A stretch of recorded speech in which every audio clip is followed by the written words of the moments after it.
사람이 살면서 다 선택하고 삽니다. 친구도 어떤 친구를 만날까, 배우자도 어떤 배우자를 만날까, 다 선택하고 사는데 선택하지 못하는 게 있습니다. 그것은 여호와 하나님이고 또 두 번째는 가족입니다. 특별히 부모는 선택의 대상이 아닙니다. 부모는 선택의 대상이 아니고 섬김의 대상이란 사실을 기억하기를 바랍니다. 여러분, 오늘 이 세상에서 선택할 수 없는 부모는 우리가 섬김의 대상이라는 것을 잘 기억하시고 하나님을 섬기듯이 부모를 섬길 때 주님은 약속하셨는데 이 땅에 사는 동안에 위대한 하늘의 복을 더하신다는 그 약속이 부모를 공경함으로 우리 모두에게 임하기를 간절히 바랍니다. 요약의 말씀을 보겠습니다. 세상에서 선택할 수 없는 것 중에 가장 중요한 것은 부모입니다. 부모는 선택의 대상이 아니라 섬김의 대상입니다. 부모를 공경할 때 하늘의 복을 받습니다. 할렐루야. 여러분, 이 에베소서는 교회가 무엇인가를 이야기합니다. 이 교회가 무엇인가를 이야기하면서 특별히 자녀와 부모에 관한 것들을 이야기하고 남편과 아내에 관한 것들을 이야기하고 종과 상전에 관한 것들을 이야기합니다. 여러분, 이 이야기를 하면서 우리에게 가르쳐 주는 것이 무엇이냐면 조화라는 말씀입니다. 여러분, 부부가 아름답게 조화를 이루고 부모와 자녀가 조화를 이루고 또 종과 상전이 조화를 이룰 때 교회가 사는 것뿐 아니라 가정이 살 뿐 아니라 교회도 산다는 사실을 기억하기를 간절히 바랍니다. 첫 번째 말씀을 보겠습니다. 축복의 약속이 있는 첫 계명이 부모를 공경하는 것입니다. 할렐루야. 오늘 본문에 내 아버지와 어머니를 공경하라, 이것은 약속이 있는 첫 계명이니 이로써 네가 잘되고 땅에서 장수하리라. 할렐루야. 여러분, 이 말씀은 오늘 하나님이 친히 쓰신 말씀인데 성경 66권 중에서 여호와 하나님이 친히 쓰신 말씀이 무엇이냐면 십계명입니다. 마태복음 23장, 22장, 이제 34절부터 보면 한 율법사가 예수님께 와서 묻습니다. 예수님, 세상에서 가장 큰 계명, 첫 계명이 무엇입니까? 이렇게 말합니다. 어느 것이 제일 큽니까? 라고 말하니까 내 마음을 다하여 뜻을 다하여 목숨을 다하여 주 너의 하나님을 사랑하라 하는 것이 첫째 계명이요, 내 이웃을 내 몸처럼 사랑하는 것이 둘째 계명이다, 이렇게 말합니다. 여러분, 첫째 계명이 하나님을 사랑하는 것이라 말했어요. 근데 오늘 본문에 뭐라고 말하고 있나요? 내 부모를 공경하라, 이것은 약속에는 첫 계명이니. 할렐루야. 그럼 첫 계명이 하나님에 관한 것이고 첫 계명이 부모에 관한 것이니 첫 계명은 하나님을 사랑하는 계명인데 하나님을 사랑하고 부모를 사랑하는 것이 첫째 계명이요, 하나님의 계명이라는 사실을 기억하기를 바랍니다. 그래서 하나님을 사랑하고 부모를 사랑할 때 이 땅에서 복을 얻는다라고 말씀하고 있는 것입니다. 여러분, 이 땅의 모든 사람들에 대한 관계를 말합니다. 그런데 복은 하늘로부터 오는데 여호와 하나님을 사랑할 때 복을 받지만 오늘 본문에 분명히 말씀하고 있는 것은 친히 쓰신 십계명을 통해서 우리에게 말씀하고 있는 것은 부모를 공경하면 내가 잘되고 땅에서 생명의 길이라 장수할 것이다. 할렐루야. 그렇게 말씀하고 있는 것입니다. 그러므로 하나님이 1번부터 4번까지는 보이지 않는 하나님이요, 5번은 보이는 하나님, 부모를 공경할 때 이 하나님을 섬기는 것 때문에 하늘과 땅의 복을 얻게 되는 걸 기억하기를 바랍니다. 그리고 살인하지 말라, 내 이웃에 관한 것은 이웃에 관한 관계를 말하는 것이지요. 1번부터 5번까지는 내 몸이 여호와 하나님 앞에 늘 있는 예배자의 삶을 살 것이고 사람에 대해서는 말을 잘해라, 말의 실수감 자가 온전한 자라, 이렇게 말하는데 살인도 말이요, 간음도 말이요, 도적질도 말이요, 거짓 증거도 말이요, 내 이웃을 탐하는 것도 다 말로 시작해서 말로 이웃을 악하게 한다는 것입니다. 그러므로 이 몸이 늘 여호와 앞에 나오고 부모님 앞에 나오면서 사랑할 때 하늘의 복이 부모로 인해서 이 땅에 복을 얻게 되고, 그리고 이웃을 사랑하는 것은 관계가 아름다워진다는 사실을 기억하기를 바랍니다. 여러분, 그런데 이 공경이란 말은 반드시 물질을 섬기는 것이 이야기될 때에 따라옵니다. 경외하란 말은 목숨을 다하여 하나님을 사랑하는 것이라면, 공경이란 말은 물질을 통해서 섬기라라고 말씀하고 있는 것입니다. 잠언 3장 9절에 내 재물과 내 수산물에 처음 익은 열매로 여호와를 공경하라 이렇게 말합니다. 그러니까 구약의 율법에 말씀하신 대로 첫 것과 이때의 11조는 여호와의 것이다 이렇게 말씀하고 있는데, 공경이란 말은 첫 소산과 11조를 통해서 여호와를 섬기면 여호와 하나님은 우리의 일생을 먹이시고 입히시고 기르시고 싸워서 승리케 하시는 은혜가 우리에게 임한다는 것을 기억하기를 바랍니다. 그것이 하나님께 드려진 고르반이라는 의미입니다. 하나님께 드려진 제물이라는 말이지요. 그런데 그 공경이란 말이 또 어디에 쓰여지고 있나요? 오늘 내 부모를 공경하라 이렇게 쓰여지고 있습니다. 이 부모를 공경하는 것은 하나님처럼 첫 수산과 11조로 섬길 때 땅에서 장수하고 그리고 자유롭고 하나님의 은혜 가운데 잘 된다는 것을 기억하기를 바랍니다. 저는 이 말씀을 제가 기도하면서 깨닫고 나서 부모를 공경하라는 것이 물질로 섬기는 것이구나. 하나님을 첫 수산으로 섬기고 11조로 섬긴 것처럼 부모도 하나님이니, 왜 1번부터 4번까지는 하나님이요 5번에는 내 부모를 공경하라 이것이 첫 계명이다 라고 말하고 하나님에 대한 것도 첫 계명이라 말씀했으니, 이것을 깨닫고 기도하다가 주님이 내게 주신 말씀에 대한 감동이 무엇이냐면, 부모를 하나님처럼 섬겨라 라고 깨달음을 주시면서 하나님께 첫 소산과 11조를 드리는 것처럼 부모에게 첫 소산과 11조를 통해서 하나님의 아름다운 공경을 물질로 공경할 때 하늘의 복이 임하는 것을 깨닫고, 그리고 성도들에게 그것을 가르치기 시작한 것입니다.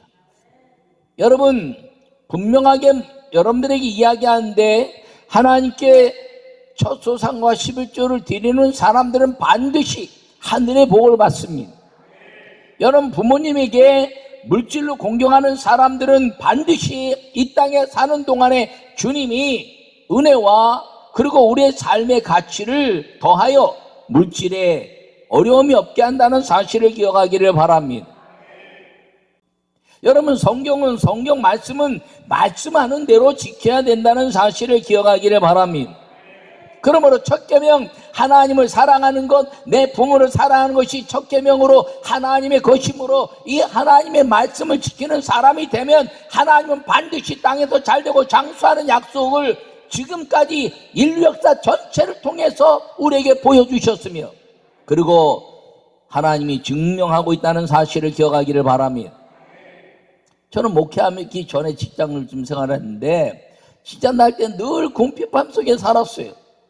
근데 제가 목회자가 되고 나서 이 하나님에 대한 그 11조와 그리고 부모 공경에 대한 11조를 통해서 결혼한 이후에도 끝까지 잘 섬겼더니, 제가 돈은 없지만 부족함을 느끼고 살아보지는 않았습니다. 여러분, 돈이 있어도 부족함을 느끼는 사람이 있고요, 돈이 없어도 부족함을 느끼지 못하는 사람이 있는데, 저는 돈을 제가 소유하고 많이 가져보진 않았지만 지금까지 살면서 어디를 가도 내가 물질을 쓰는 사람이지 얻어먹는 사람으로 살지 않았습니다.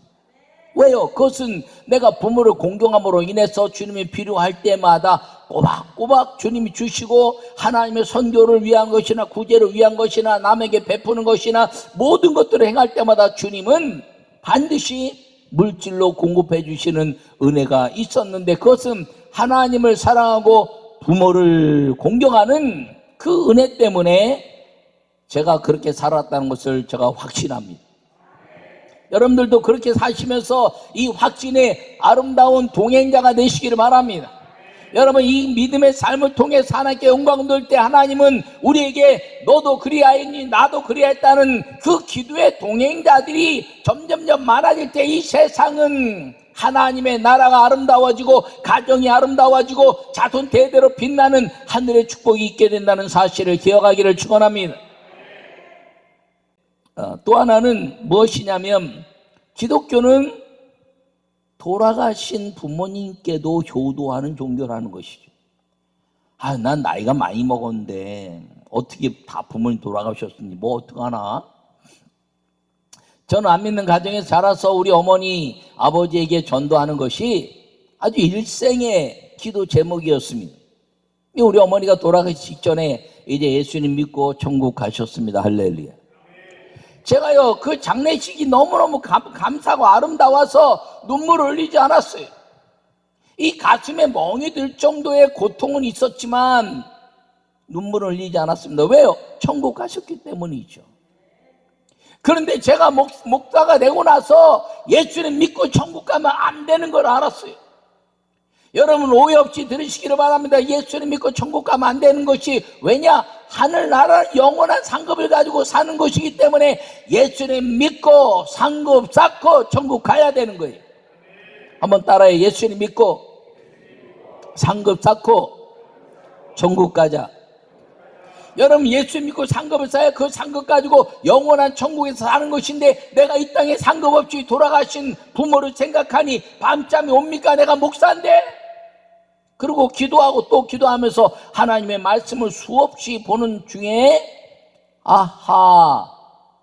돌아가신 부모님께 효도하는 방법이 있구나라는 것을 말씀을 통해서 제가 은혜를 받은 것입니다. 그것이 무엇이냐면 하나님의 은혜 안에서 이 면류관이라는 것이 있습니다. 영광의 면류관, 이것은 주의 종들이 받는 것인데 영화로운 면류관이라는 것이 뭐냐면 양육을 잘한 사람에게 주는 면류관입니다. 그런데 이 영화로운 면류관 중에서 양육을 잘한 사람에게 주는 면류관인데 그 양육을 잘한 사람이 누구냐? 부모라는 것이죠. 여러분 부모가 나에게 믿음을 영향을 주지 않았지만 내가 믿음 생활 잘하면 우리 부모가 나를 양육한 것 같은 영화로운 면류관을 받는다는 것을 제가 알게 된 것입니다. 그때부터 저는 미친 듯이 그 전에도 신앙생활 열심히 했지만 제가 목회하면서 아주 생명을 걸고 목회하는 이유가 무엇이냐면 먼저 가신 그 부모님에게 드릴 면류관. 아니 제가 돈을 벌어서 월급 봉투 한번 갖다 드리지 못했으니 제가 효도할 일이 있었습니까? 우리 어머니 아버지에게 늘 제가 은혜만 받고 살았지. 장학금 봉투 한번 갖다 드렸더니 우리 어머니 하시는 말씀이 너 이 다음에 커서 월급 받아가지고 네 마누라한테 월급 봉투 갖다 주면 안 된다. 나한테 가져오고 내가 네 마누라한테 주게 해라. 그래서 제가 예 그랬는데 그때 가봐야죠 속으로 그랬습니다. 한 번도 못 받고 돌아가셨어요. 한 번도 갖다 드리지 못하고 돌아가셨어요. 그러니 제가 효도자입니까? 불효자지. 그런데 제가 되고 나서 이 말씀을 깨닫고 기독교는 살아도 믿으면 살아도 천국 가고 죽어도 천국 가고 살아서 믿는 자는 영원히 죽지 아니하리라 하시는 말씀이 무엇인가 제가 깨닫고 나서는 내가 신앙생활을 잘해서 천국 가서 하나님 아버지 앞에서 예수님의 그 많은 상급을 받으면 우리 어머니 아버지가 자녀를 이렇게 잘 양육했네라고 여호와 하나님 예수 그리스도에게 칭찬받으면 영화로운 면류관을 받아 쓰시고 그리고 예수 믿은 생명의 면류관뿐 아니라 영화로운 면류관 쓰셔서 그 영화로운 면류관 나로 인해서 받은 양육의 면류관을 쓰시고 영원히 천국에서 살 것을 생각하니 제가 열심히 안 할 수 있겠습니까? 살아있을 때만 섬기는 것이 아니라 저는 유교 가정에서 음식을 놓고 제사를 지내는 것도 봐도 제사 지내고 나면 다 우리가 먹죠. 근데 우린 먹지 않아도 천국에 계신 그분에게 드릴 수 있는 상이 뭐냐? 내가 믿음 생활 잘하면 천국 갔을 때 내가 받은 상 때문에 부모가 자랑스러워서 양육의 면류관, 영원한 면류관으로 영원히 사는데 그 상급으로 살게 된다는 사실을 기억하기를 바랍니다. 손자는 노인의 면류관이요 아비는 자식의 영환이라 이렇게 잠언 17장 6절에 말씀하고 있습니다. 아비를 공경하는 자식이 아버지로 인하여 영화로운 칭찬을 받는다는 것입니다. 손자는 노인의 면류관이요. 손자가 잘 되면 노인이 칭찬받는다는 것이 노인이요. 왜? 손자 자랑하기 바쁜 게 노인이에요. 그러면서 말씀하시는 것이 아비는 자식의 영광이라 아버지는 자식의 영광인데 아버지가 자식의 영광, 아버지가 잘 되면 자식이 영화로움을 얻는다는데 역설적으로 얘기하면 아버지를 잘 섬겼더니 자식이 아버지로 인해서 얻어지는 영화로움이 있다는 것입니다. 그러니까 부모를 잘 공경하면 자녀가 칭찬받는다는 거예요. 그 칭찬으로 아버지가 자식을 통해서 영화로운 은혜를 입는다는 것입니다. 여러분, 나는 여러분 모두가 믿음으로 살기를 바랍니다. 그리고 은혜로 살기를 바랍니다. 약속의 말씀을 붙잡고 살기를 바랍니다. 그래서 하늘과 땅에 그 부모를 공경하고 보이는 하나님인 부모를 공경하고 보이지 않는 하나님을 이제 공경하는 것 때문에 보이지 않는 하나님 여호와만 잘 섬길 뿐 아니라 보이는 하나님 부모를 공경해서 하늘과 땅에 번수와 복을 마음껏 누리되 이 땅에서 잘되고 그리고 장수한 하늘의 복이 우리 모든 성도들에게 임하기를 간절히 축원합니다. 두 번째 말씀을 읽겠습니다. 세상에서 가장 옳은 것이 부모에게 순종하는 것입니다. 할렐루야. 자녀들아 주 안에서 너희 부모에게 순종하라, 이것이 옳으니라, 이렇게 말합니다. 부모는 자녀가 잘 되기를 바랍니다. 그래서 여러 가지 경험의 말을 합니다. 근데 그 경험의 말을 할 때마다 뭐 세상에 공부를 많이 했거나 지식을 많이 했으면 아버지 어머니 그런 얘기 하지 마세요. 무식하게. 무식한 건 지들이 무식한 거지. 여러분 삶의 경험을 지식으로 쌓을 수 있습니까? 그렇지 않습니다. 여러분 특별히 주 안에 있는 부모들은 이 믿음의 경험을 세상에서 얻는 지식과 비교할 수 없는 하늘의 비밀들을 가지고 있다는 것을 기억하기를 바랍니다.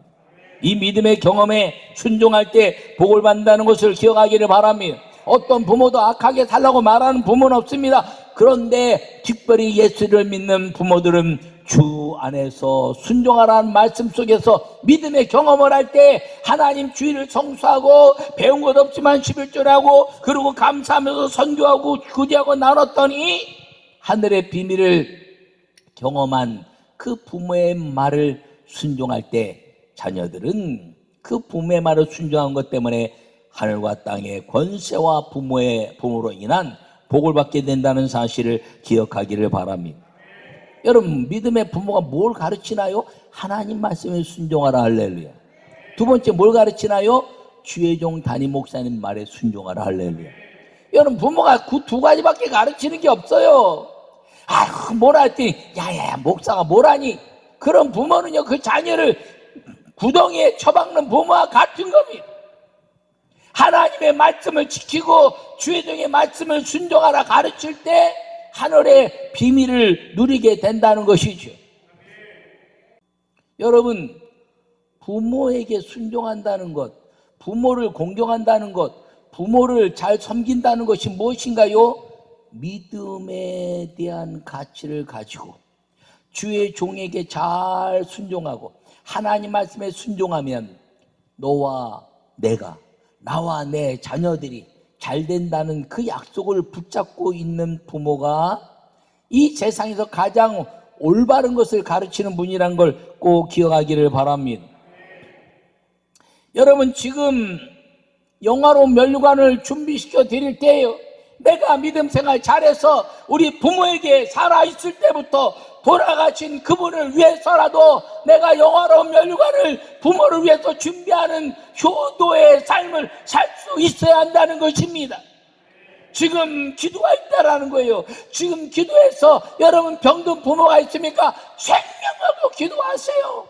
하나님이 데려가는 순간까지 생명을 기도해서 고쳐주세요. 고쳐주세요. 일어나게 해달라고 기도해야 하는 것입니다. 여러분 지금 여러분 부모에게 물질로 공경하고 섬겨야 한다는 것입니다. 없다고 하는데 자녀들 가르치고 그리고 다른 거 안 들어가지 마세요. 하나님께 11조 빼놓고 부모 공경하는 일이 제일 순위예요. 아멘 좀 해요. 자녀들이 가르치는데 자녀들을 합비되고 과외시키고 유학 보내는 거 다 하면서 부모 공경 안 한다면 하나님 앞에 가서 무슨 상급을 받고 이 땅에 살면서 무슨 하늘의 복을 받겠다고? 그것은 하나님 말씀이 아니에요. 하나님 여호와를 사랑하라. 그리고 내 부모를 공경하라. 이것이 하나님의 축복의 약속이라는 사실을 기억하기를 바랍니다. 여러분, 지금 저처럼 부모님이 살아 계시지 않는 분들은 믿음 생활 잘해서 하늘에 계신 그분들께 영화로운 멸관을 준비하시기를 바랍니다. 그리고 어린 학생들부터 아직 부모님이 살아계신 분이 있다면 물질로 공경하세요. 여러분, 먹는 거 줄이고, 그리고 쓰는 거 줄이고, 옷을 좀 빨아 입으면서 낡아도, 그리고 부모를 물질로 잘 섬기고 11조를 드려서 하나님께 대한 11조, 하나님처럼 섬겨야 돼 보이는 부모 11조 드려서 여러분 일생 동안에 땅에서 잘되고 장수하는 복이 있기를 간절히 바랍니다. 이건 약속입니다. 후회 없는 신앙생활, 후회 없는 효도생활, 후회 없이 부모를 공경해서 하늘과 땅의 권세와 복을 누리는 복된 믿음의 성도들이 되기를 간절히 바랍니다. 여러분, 나실제 괴로움 다 해주시고 기를제 밤낮으로 애쓰는 마음 커서 몰라요. 자녀들이 그 부모가 어떻게 키웠는지 생각도 안 나. 얘기해도 잊어버려. 부모가 돼봐야 아는 거예요. 제가 싱가포르에서 목회할 때 젊은 나이였지만 이제 아기를 낳으면 막 쫓아갑니다. 우리 집사람은 제일 먼저. 그래서 그때는 핸드폰이 흔하지 않을 때가 핸드폰 걸어서 이제 친정 어머니에게 전화를 합니다. 그럼 꼭 그 딸들이 하는 말이 뭐냐면 눈물을 흘리면서 엄마, 나 낳을 때도 이렇게 힘들었어? 근데 남자들은 그냥 미련해가지고 죽을 때 어머니 그러고 죽는데요. 여러분, 그 부모가 한 일에 대해서 우리가 잘 기억 못하는 것처럼 우리가 한 일에 대해서 우리 자녀들이 잘 기억 못한다고 그냥 넘어가지 마시고 있을 때 섬기시고 안 계시면 하늘의 상급을 바라보고 믿음 생활 잘해서 자손 대대로 천대일이까지 약속하신 하늘의 복을 누리는 우리 모두가 되시기를 간절히 바랍니다. 우리 하나님께 감사하는 마음으로 저는 이 노래를 저는 복음송가라고 생각합니다. 제가 복음송가라고 생각하는 것이 애국가요, 그 다음에 이 노래입니다. 나실 때 괴로움 다 잊으시고 기르실 때 밤낮으로 애쓰는 마음. 여러분, 그 노래 하면서 마음에 새기세요. 내가 살아계신 부모님께 잘하고 그리고 천국 가신 부모님 위해서 믿음 생활 잘해서 우리 자손 대대로 이 약속의 말씀이 하나님의 약속의 말씀이고 살아있는 약속의 말씀이란 것을 자손 대대로 누리게 하는 믿음의 가정의 복이 임하기를 간절히 축원합니다.